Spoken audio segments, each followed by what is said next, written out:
The rain at Greenwood Cemetery soaked straight through Raymond Clark's coat. At 70, he stood alone watching Walter Brennan's pine casket lower into Pennsylvania clay. The young pastor rushed through the service, checking his watch. No mourners except Raymond and the stranger in the expensive suit sitting in the front row. Raymond had paid for the casket with his emergency fund. He'd cut a single white rose from Walter's garden, the only color in a sea of mud and grief. "Mr. Clark?" The stranger approached, holding a silver-handled umbrella. "I'm Benjamin Foster. I believe Walter gave you something for me." Raymond's hand went to his vest pocket where a small silver key had rested since Christmas Eve. "Walter mentioned you, but I don't hand over keys to strangers in graveyards." Benjamin smiled slightly. "Fair enough. My car is there, warm and dry. Let me drive you back. We have much to discuss about who your neighbor really was." Raymond looked at his rusted Ford, then at the sleek limousine. He was exhausted. His hip throbbed. He wanted answers. "All right." 6 months earlier, Raymond pulled into the driveway at 42 Oakwood Drive, his hip protesting from physical therapy. Then he saw it, a construction crew sinking posts into his backyard. A massive black wall, 10 feet high, rising between his property and Walter's house next door. It sliced through the shared space where his late wife Alice had planted daffodils. "Gregory," Raymond called to his son, "what's going on?" Gregory Clark, 35, jumped slightly. He wore an expensive watch Raymond knew he'd bought on credit, hadn't sold a house in 6 months. "Dad, you're early, just handling a security issue." On the patio, Rachel, Gregory's wife, 30, a micro-influencer, was live streaming. "Guys, I'm literally shaking. We're putting up this barrier because we have no choice. We're living next to a predator." She squeezed out a tear, careful not to smudge her eyeliner. "How much is this costing?" Raymond demanded. He snatched the clipboard. The invoice made his blood run cold. $5,000. "Gregory, this is the money I sent for roof repairs." Gregory grabbed it back, face red with anger. "The roof can wait, Dad. This is priority. You don't understand the threat." Rachel ended her stream, her victim face transforming to cold steel. "Raymond, stop making a scene. We're doing this for you too, though you're probably too senile to appreciate it." "I'm not senile. This is my house." She laughed. "Actually, Dad, it isn't your house anymore. Or did you forget?" The words hit hard. 2 years ago, after Alice died, Gregory and Rachel convinced him to sign over the deed. "Move into the guest cottage. Let us handle the burden." He'd thought he was securing their future. He'd signed away his dignity. "Technically, this belongs to us," Rachel said, crossing her arms. "We have the right to secure our perimeter." "From what? From Walter?" Raymond pointed his cane toward the house next door. Augustus Brennan, 75, wheelchair-bound, cataract so bad he'd stopped driving 3 years ago. "Are you insane?" Rachel stepped closer. "You don't know what he does. When I create content by the pool, he watches. Yesterday I saw binoculars. He's a pervert." Gregory nodded. "It's true, Dad." Rachel felt unsafe. Raymond felt rage surge. "Gregory, that man can barely see his mailbox." "You're naive, Dad," Gregory said dismissively. Raymond walked to the fence line where a gap remained. Through it, he saw Walter on his patio in his wheelchair, blanket over his legs, shakily watering his roses with a garden hose. He wasn't looking at their pool. He was squinting at a red rose. He looked like a man fading away, not hunting anyone. "He's watering his roses, Gregory. He's in a wheelchair." Rachel rolled her eyes. "That's his cover. We know the truth." "Oh, and my 5,000 followers know too. I just exposed him." Raymond stared. She'd destroyed a man's reputation to strangers based on a lie, using his money. "This is wrong," Raymond said, voice trembling. "You're stealing my money for a spite fence." Gregory put a heavy hand on Raymond's shoulder. "Dad, go back to the guest house. Take your nap. You're getting confused again." The threat was clear. Push too hard, they'd claim he was losing his mind. Raymond pulled away. "I want that money back by Friday." He walked toward the cottage, refusing to limp. Behind him, the nail gun started again. Bang, bang, bang, sealing off the truth. That evening, Raymond watched the black fence cast shadows over Walter's garden. His phone pinged. Rachel had posted to the neighborhood app. Warning, we have a predator in our midst. Protect your children and wives. Comments flooded in. Neighbors he'd known for decades turning on Walter instantly. Over the next week, hostility escalated. Raymond watched Mrs. Patricia Carmichael hurl dog waste over Walter's fence. Teenagers threw trash, yelling obscenities. Gregory stood on the porch, watching, smiling. Raymond couldn't stay silent. He waited until Gregory and Rachel left shopping, then took a jar of homemade apple butter and slipped through the backwoods path to Walter's house. He knocked on the back door, heart hammering. Walter opened it slowly, looking tired. Raymond, you're risking a lot coming here. I'm sorry, Walter, about everything. Walter sighed and unlocked the door. Come in before the neighbors throw rocks. Inside, Raymond was surprised. The house was spotless, clinical, wall-to-wall shelves packed with books, not westerns, but technical manuals on cybersecurity and hacking. Hobbies, Walter said simply. Keep the mind sharp when legs fail. They sat at his kitchen table with tea.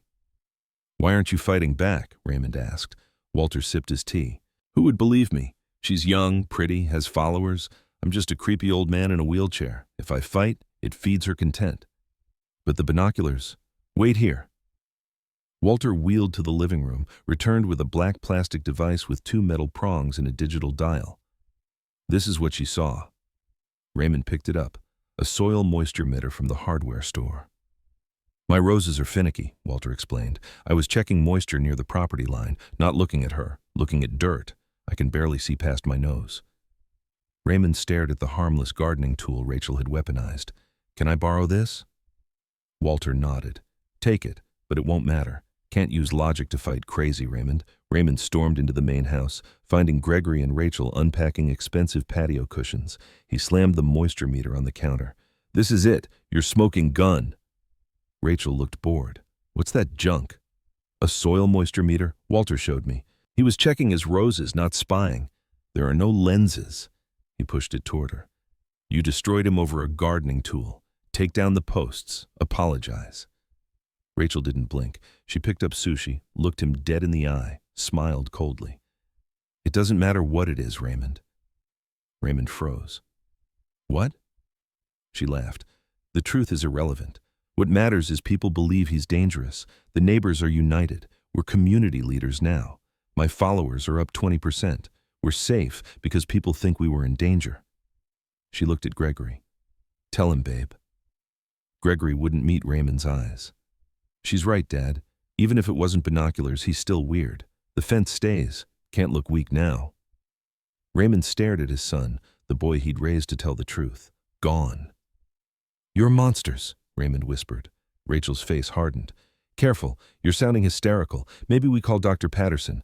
Agitation is a sign of dementia. She leaned closer.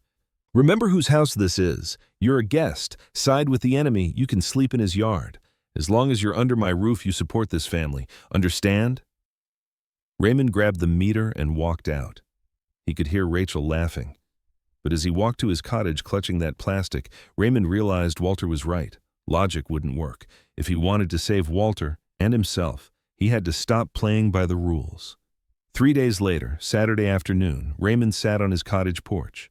Princess, Rachel's $3,000 Pomeranian, was running circles in the backyard. The dog trotted to the black fence, then sniffed something in the grass and started eating. Raymond stood. Before he could call out, the dog yelped like a siren, fell on her side, legs kicking. White foam bubbled from her muzzle. The back door flew open. Rachel burst out screaming, raw and primal. She ran to the dog, fell to her knees.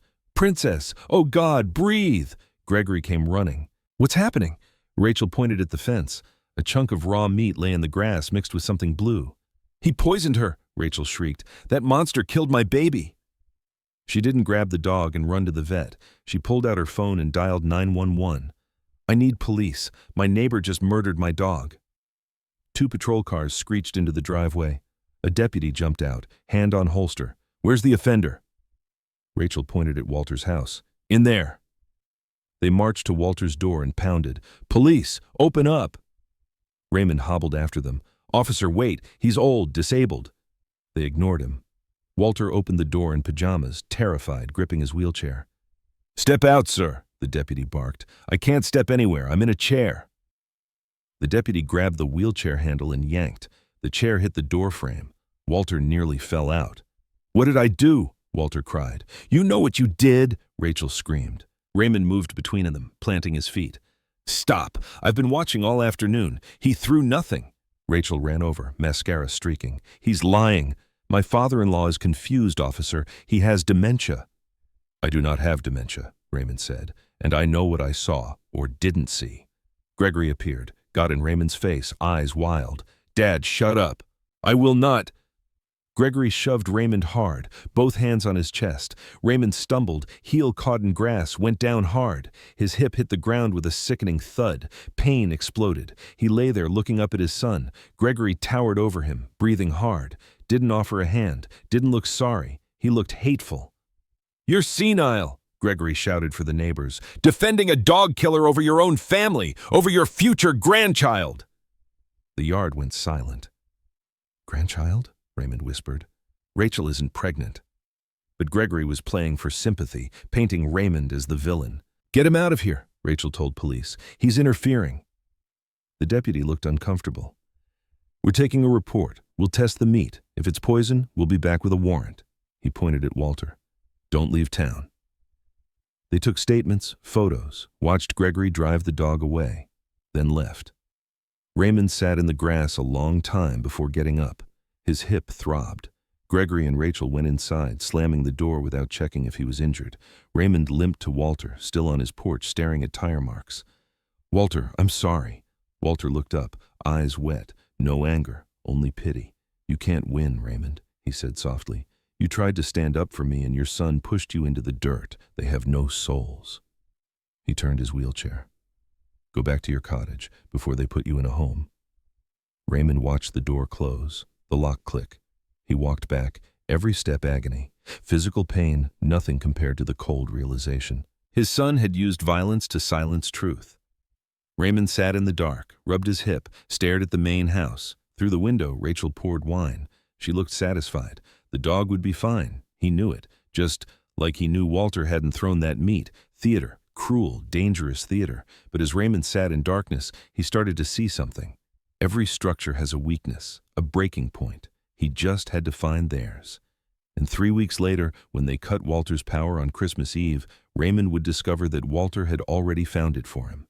The week following the police incident was unnaturally quiet, the silence of a predator waiting in tall grass.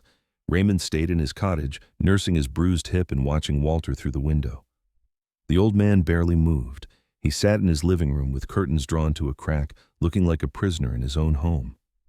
Then on Tuesday morning, a sedan pulled up to Walter's curb. A man in a cheap suit got out, holding a manila envelope.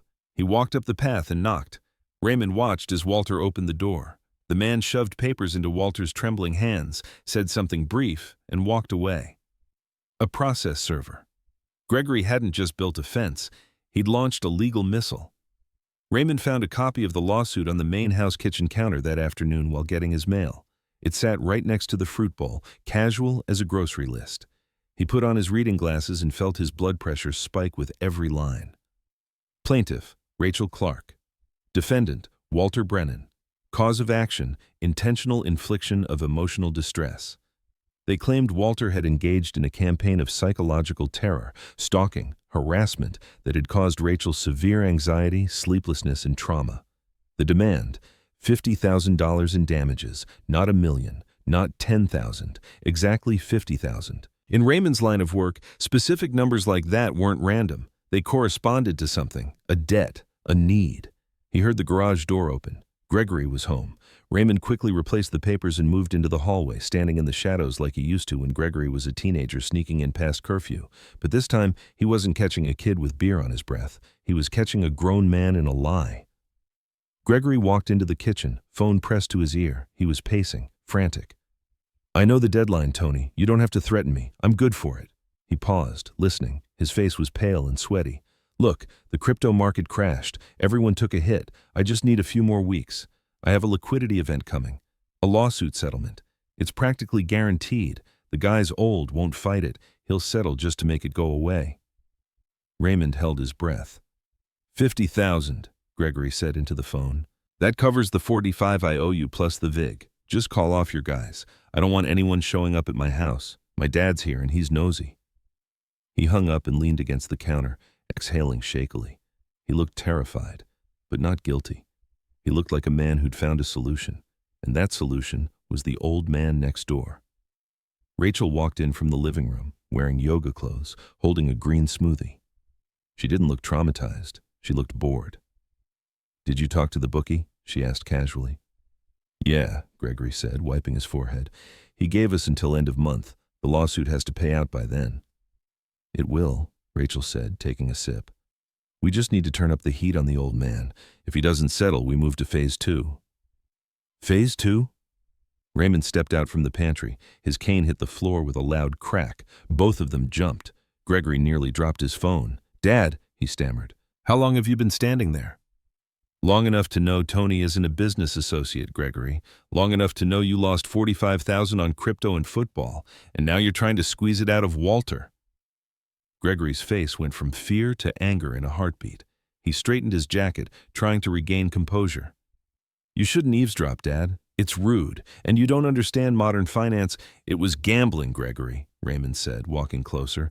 "And you lost, and now you're suing a 75-year-old man for $50,000 to cover your losses."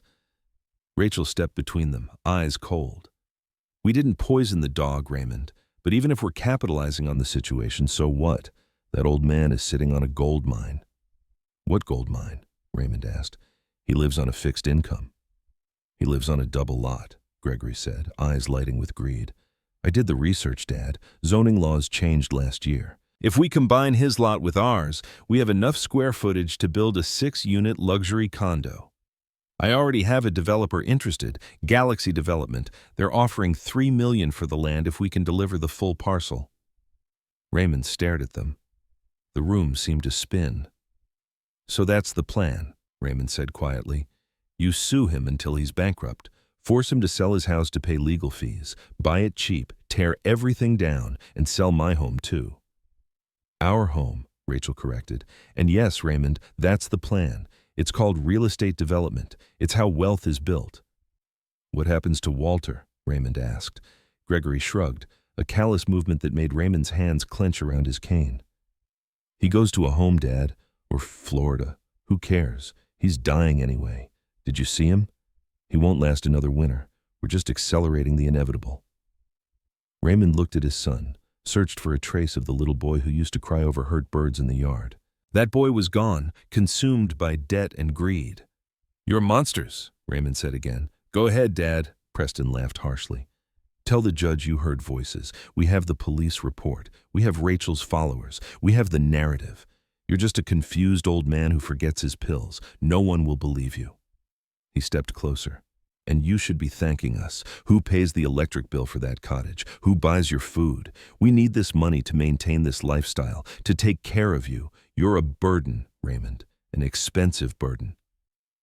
The words were meant to shame Raymond into silence, to make him feel small and dependent, but they sparked something else, a cold, hard realization.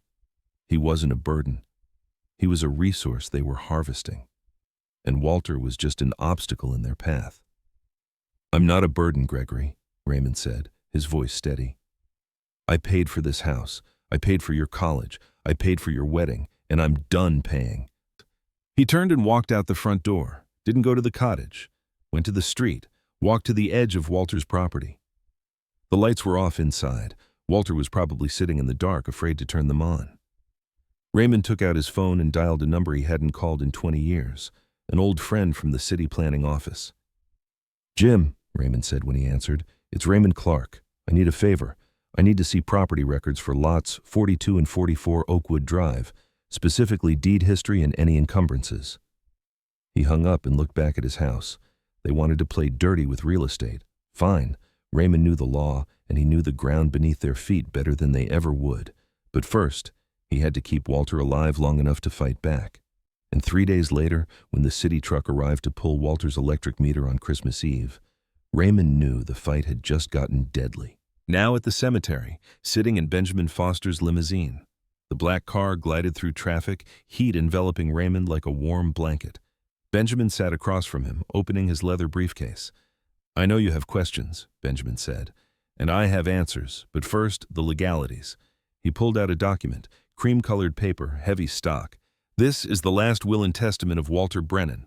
Raymond leaned forward. The bulk of his liquid assets, approximately $40 million, has been designated for the veterans of foreign wars and St. Jude Children's Research Hospital. Walter was very specific about that. Raymond's mouth went dry. 40 million? Benjamin nodded. However, he created a specific entity for you, a limited liability company called Justice Holdings, LLC. He slid a blue-bound document across the small table. Open it. Raymond flipped the cover. His eyes scanned the legal text. Then he saw it. Borrower, Gregory Clark. Property, 42 Oakwood Drive. Lender, Justice Holdings, LLC. I don't understand, Raymond stammered. This is Gregory's mortgage note. Correct, Benjamin said, leaning back. 6 months ago, your son stopped paying his mortgage. Gambling debts, lifestyle, bad investments. It all caught up. He was in pre-foreclosure. The bank was weeks from auction. Raymond felt shame wash over him. His son, the successful realtor, was a fraud. Walter monitored public records, Benjamin explained. When he saw the notice of default, he acted. He used a shell company to approach the bank. Banks hate bad debt, Raymond. They want it off their books. Walter bought the non-performing note for cash at a discount. He paused. Walter became the bank, Raymond.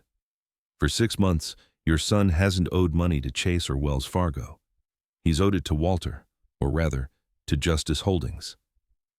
And he hasn't paid? Raymond asked, though he knew the answer. Not a dime. He's currently 5 months delinquent. Under Pennsylvania law, once a borrower is more than 120 days delinquent, the lien holder has the right to accelerate the loan and initiate foreclosure immediately. Benjamin pointed at Raymond. You own Justice Holdings. You are the sole member and manager. You own the debt, and you have the legal right to foreclose on your son, today. The room went silent. Raymond stared at the document. It wasn't just paper. It was a sword. Technically, Benjamin said, you're their landlord, a very powerful one. You can seize the property to satisfy the debt. Raymond thought about the conversation in the server room he was about to see, about Gregory laughing about selling a house he didn't own, about planning to institutionalize his father. How fast can we do this? Raymond asked. Benjamin's smile widened, sharp and satisfied. The paperwork is drafted. Walter had me prepare it before he died. All we need is your signature. We can post notice tomorrow morning when they return from Mexico. Mexico? They flew to Cabo this morning, first class, paid with a new credit card opened in your name last week. Of course they did. Show me everything, Raymond said. The limousine pulled up to Walter's house. Benjamin didn't go to the front door. He led Raymond to the side entrance, the one Raymond had broken into on Christmas Eve. Benjamin unlocked it with a key, and they stepped into the cold kitchen. The cushions Raymond had piled on the floor were still there, sending a sharp pang through his chest. Benjamin walked to the hallway and opened the linen closet, pushed aside towels. Behind them was a small metal panel. He pressed his thumb to it. The biometric scanner beeped green. The back wall clicked and swung inward. After you, Mr. Clark. Raymond stepped through into a staircase bathed in cool blue LED light. The hum of machinery vibrated through the metal steps. They descended into the basement that wasn't a basement. It was a fortress, climate-controlled, soundproofed. In the center sat a horseshoe-shaped desk surrounded by banks of servers. On the wall, 12 high-definition monitors. This is the nerve center, Benjamin said. Walter built this 3 years ago when your son moved in. Raymond walked to the monitors. The image quality was terrifying. 4K resolution, crystal clear. Military-grade cameras hidden in roof eaves, birdhouses, trees, all pointed at Raymond's property. One screen showed the entire backyard. Another showed the patio. But the most shocking feeds were pointed at the house itself. Cameras with such high resolution they could see through windows as if the glass didn't exist. Into the kitchen, the living room, Gregory's office. Walter wasn't dangerous because he was a predator. He was dangerous because he was a witness. The silver key, Raymond. Raymond handed it over. Benjamin inserted it into the main drive and typed commands. Walter indexed everything. He wanted you to see 3 specific files first. He clicked a folder labeled The Dog. On the main screen, video began playing. Timestamp, The day Princess got sick, high angle looking down into the backyard. Rachel walked onto the patio holding a bowl. She looked around carefully, then reached into her pocket and pulled out a small bottle, poured dark liquid over the dog food, put the bowl down. Princess ran over and ate greedily. Rachel watched, arms crossed, waited until the dog finished, then picked up a piece of raw meat from a plate on the table and tossed it near the black fence, staging the scene perfectly. 10 minutes later, when the dog started vomiting, Rachel began screaming. Raymond watched in silence.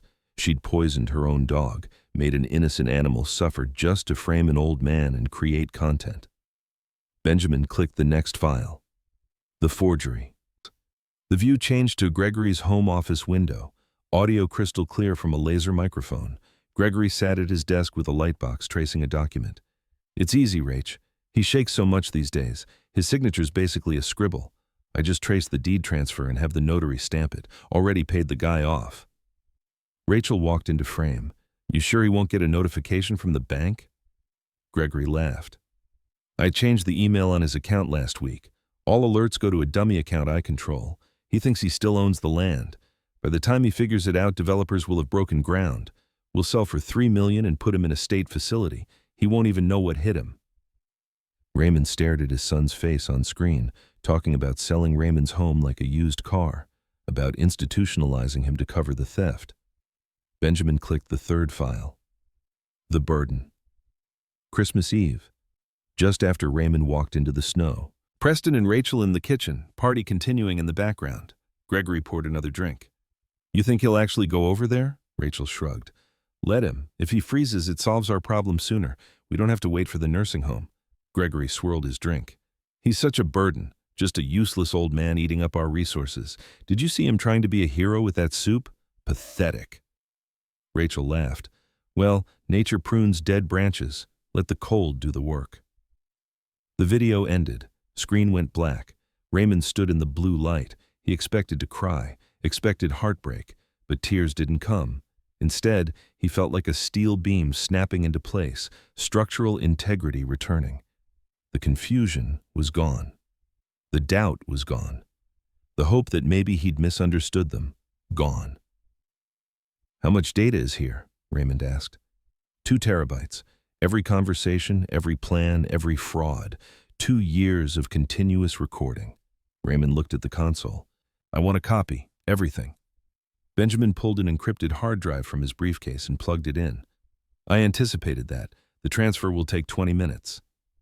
Raymond watched the progress bar crawl across the screen. 20 minutes to download the truth. 20 minutes to arm himself. The download finished with a soft chime. Raymond pulled the drive and put it in his pocket next to the silver key. Now, show me the will, Raymond said. Benjamin smiled.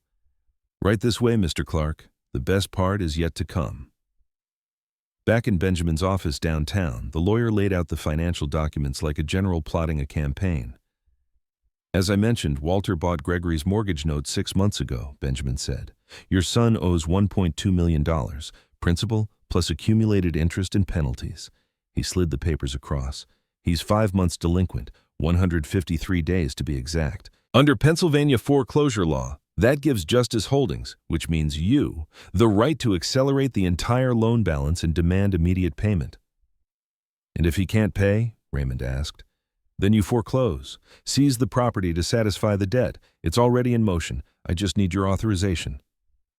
Benjamin opened another folder. This is the foreclosure notice. This is the acceleration demand. This is the eviction order, pre-signed by Judge Morrison, all prepared per Walter's instructions before he died. Raymond stared at the documents. Gregory had been planning to sell a house he didn't even own anymore, counting money that would never come. How fast? Raymond asked again. We post notice on the door tomorrow morning at 10 a.m. They land at 9:15 from Cabo. Perfect timing, really. They went to Mexico? First-class tickets, charged to a visa opened in your name last Tuesday. Currently celebrating their victory with margaritas on a beach, believing Walter is rotting in the ground and his secrets buried with him. Benjamin pushed the authorization form forward. They're wrong. Raymond picked up the heavy fountain pen. He looked at the signature line. Member manager, Raymond Clark. He thought about Gregory's burden comment, about Rachel's fake tears, about Walter freezing in the dark while they grilled steaks. He signed his name. The ink flowed black and permanent. "Done," Benjamin said, closing the folder with a snap. "Justice Holdings has officially called the loan. Total due, $1.2 million. If they cannot pay in full within 24 hours, which we know they can't, the property reverts to you." He stood and extended his hand. "Congratulations, Mr. Clark. You just bought your house back." Raymond shook his hand. "Thank you, Benjamin, for everything." "Don't thank me. Thank Walter." Benjamin pulled a small note card from the file. "He left this for you. One sentence." Raymond took it. The handwriting was shaky but clear. "Tell Raymond, sometimes the only way to fix a broken foundation is to tear the house down. W.B." Raymond folded the note carefully and put it in his wallet. He walked out of the office into the cold Philadelphia afternoon. As the city buzzed around him, he felt something he hadn't felt in 2 years. Power, not over others, power over his own life. Tomorrow morning, when Gregory and Rachel returned from their victory celebration, they'd find a lock they couldn't open, a life they couldn't steal, and a father who was no longer afraid. Walter had left him more than money. He'd left him the tools to rebuild everything they'd destroyed, and Raymond intended to use every single one. The yellow bulldozer sat in the street like a sleeping giant, its metal blade catching the morning sun. Raymond stood beside it at exactly 10 a.m. He wearing the charcoal suit Benjamin had helped him pick out. He looked nothing like the confused old man they'd bullied for 6 months. He looked like a man who owned things. Sheriff Deputy Patricia Morrison stood beside him, eviction order in hand. The bulldozer operator, a burly man named Mike, sipped coffee from a thermos, waiting for instructions. A black Uber SUV turned the corner and slowed. Raymond checked his watch. 10:12 a.m. Their flight had landed an hour ago. The SUV stopped. Doors opened. Gregory stepped out first, wearing a white linen shirt and designer sunglasses, tan from a week of Mexican sun. Rachel followed in a sundress and wide-brimmed hat, pulling Louis Vuitton luggage. Gregory saw the bulldozer and his face lit up with a wide grin. "Look at that, Rach," he shouted, pointing. "City didn't waste any time. They're already here to demo the eyesore. We'll have a clear lot by weekend." Rachel clapped her hands. "Finally! I want the pool house right where his garden used to be." They were so blind, so arrogant. They started up the driveway, pulling their expensive luggage, focused on their imaginary future. They didn't even notice Raymond standing by the main house gate until he stepped forward. His cane clicked loudly on the pavement. "Welcome home," Raymond said, his voice carrying across the lawn. They both froze. Gregory took off his sunglasses, confused. He looked at Raymond, then at the cottage, then back at Raymond standing possessively in front of the main entrance. "Dad?" Gregory frowned. "What are you doing? Why are you dressed like that? And why are you talking to the demo crew?" Raymond didn't answer immediately. He let the silence stretch, let them feel the shift. "I'm giving them instructions, Gregory, about which property they'll be working on." Gregory laughed nervously. "Instructions? Dad, you don't give instructions. Just go back to the cottage. We're tired. We need to unpack." He tried to brush past Raymond, reaching for the front door handle. The lock didn't turn. His key wouldn't fit. "What the hell?" Gregory muttered, jiggling the handle. "Did you break the lock?" Raymond reached into his jacket and pulled out the thick envelope Benjamin had prepared. He didn't hand it to Gregory. He threw it, hard. It hit Gregory square in the chest and fell at his feet. "Read it," Raymond said. Gregory bent down, picked it up, tore it open. His eyes scanned the top page. Raymond watched the exact moment the words registered. "Notice of default acceleration of loan foreclosure, action. Creditor Justice Holdings, LLC." Gregory's hands started shaking. The paper rattled. This says the house is being foreclosed, but that's impossible. I have time. The bank?" "The bank sold your debt, Gregory," Raymond interrupted, his voice cold as January. "They sold it 6 months ago to a private company, Justice Holdings." "Justice Holdings?" Gregory looked up, eyes wild with panic. "Who are they? I'll call my lawyer. I'll sue them." "You can't sue them, Gregory." Raymond tapped his chest with his cane. "Because I'm Justice Holdings. Walter left it to me. I own your mortgage note, and since you haven't paid a dime in 5 months, I'm exercising my right to take the property back." The color drained from Gregory's face, leaving his tan looking sallow and sick. You own the house? Raymond nodded. I do, and I've decided to evict the current tenants. Gregory turned to the bulldozer operator. Hey, you're here to demo the house next door, right? Tell him. Mike shook his head slowly, taking another sip of coffee. No, sir. Mr. Clark here hired me. The work order is for 42 Oakwood Drive. He pointed at the main house. He wants me on standby to help clear out debris, said he's cleaning out the property. Gregory whipped back to Raymond. Dad, what the hell are you doing? You can't do this. This is my home. Raymond took a step closer. The anger he'd held for months finally surged forward, not hot and explosive, but cold and hard as ice. No, Gregory, it isn't your home. It never was. I paid for it. I maintained it. You stole it, but that ends today. He pointed at the bulldozer. I'm not demolishing Walter's house. That house has more honor in its foundation than you have in your entire body. I hired him to help me clean out the trash from my house. He looked Gregory up and down with disgust. And the trash is you, both of you. Rachel, who'd been standing silent in shock, suddenly snapped. Reality hit her like a physical blow, losing the mansion, the status, her stage. She dropped her bag and lunged at Raymond, face twisted with rage. You old bastard, you senile freak, this is my house. I decorated it. I made it famous. You're nothing but a... She raised her hand to slap him. Raymond didn't flinch. He simply raised his other hand, the one holding the iPad from the server room. He pressed play and turned the screen toward her. The video was bright and clear. It showed Rachel on the patio, the bottle, pouring dark liquid onto dog food, watching Princess eat the poison. Rachel froze mid-swing. Her hand hovered in the air. Her eyes went wide, fixed on the screen. That's fake, she stammered. That's a deep fake. It's 4K resolution, Rachel, Raymond said, his voice cutting through her panic.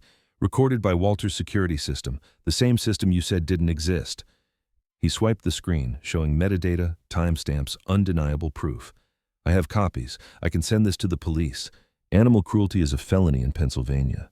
Or I can send it to every brand that sponsors you, the makeup companies, the fashion lines.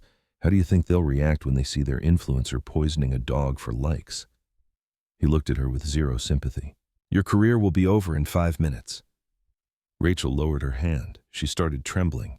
Tears, real ones this time, welled up in her eyes. Please, Raymond, she whispered. Don't. You'll ruin me.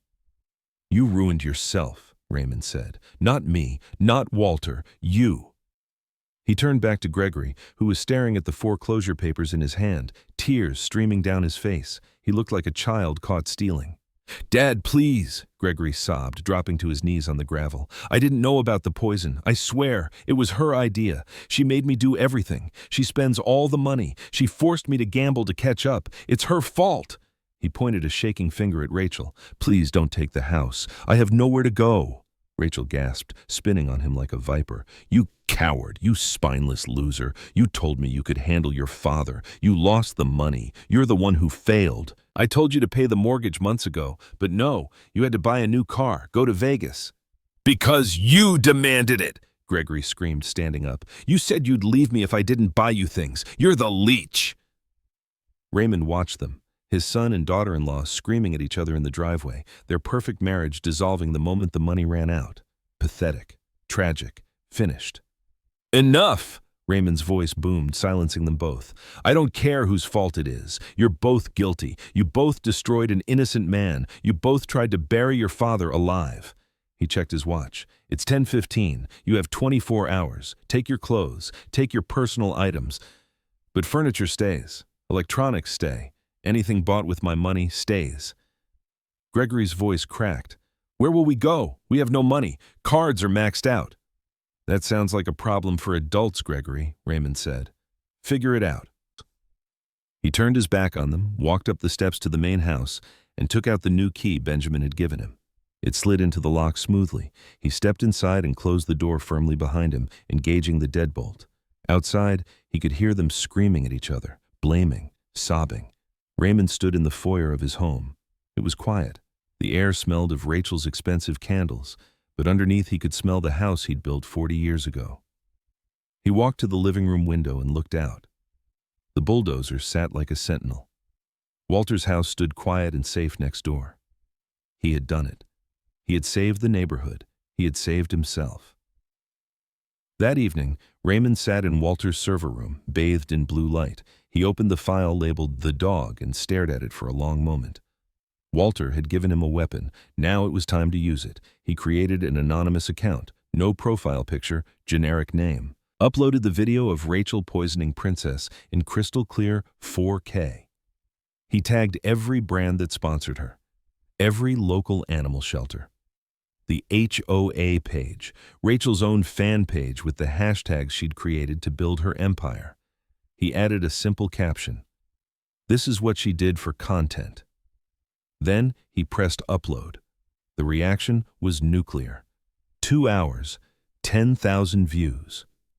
4 hours, trending locally on social media. 6 hours, national news picked it up. The internet could be cruel, but it had special hatred for people who hurt animals for clout.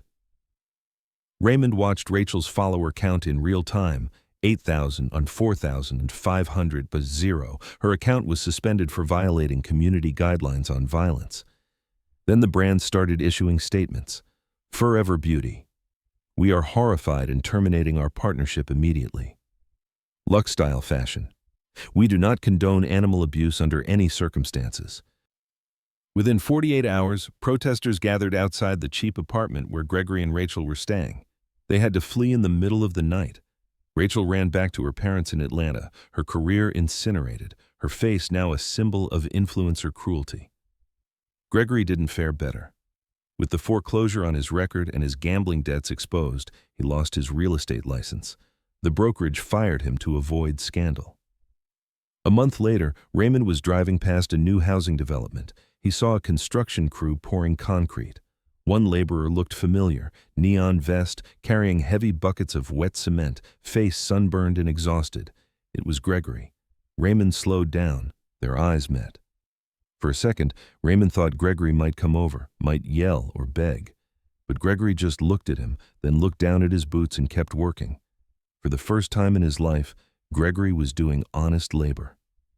Raymond drove away without looking back. Raymond contacted Galaxy Development the following week. He told them he owned both lots, 42 and 44 Oakwood Drive. They were very interested. He negotiated hard, using 40 years of engineering experience and the confidence Walter had given him.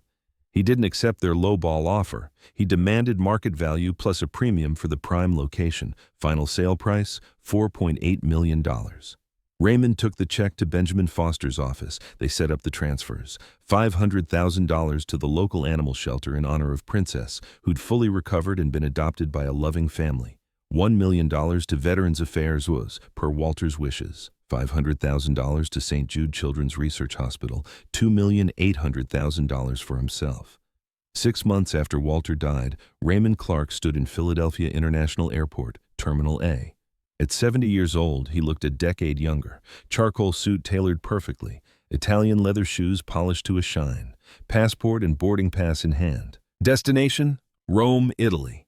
The trip Alice and he had postponed for 40 years. When we retire, when the kids are settled, when we have enough money. Always a reason to wait. Then Alice ran out of time. Raymond wasn't waiting anymore. First class, Mr. Clark, the attendant said with a smile. Right this way. He sank into the wide leather seat and accepted a glass of champagne. As the plane taxied down the runway, Raymond looked out at the city disappearing beneath the clouds. He reached into his pocket and pulled out the small silver key.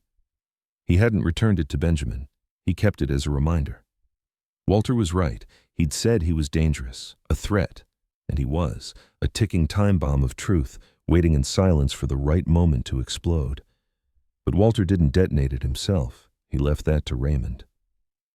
I was the one who lit the fuse, Raymond thought, watching the Atlantic Ocean appear below. I was the one who burned the lies to ash.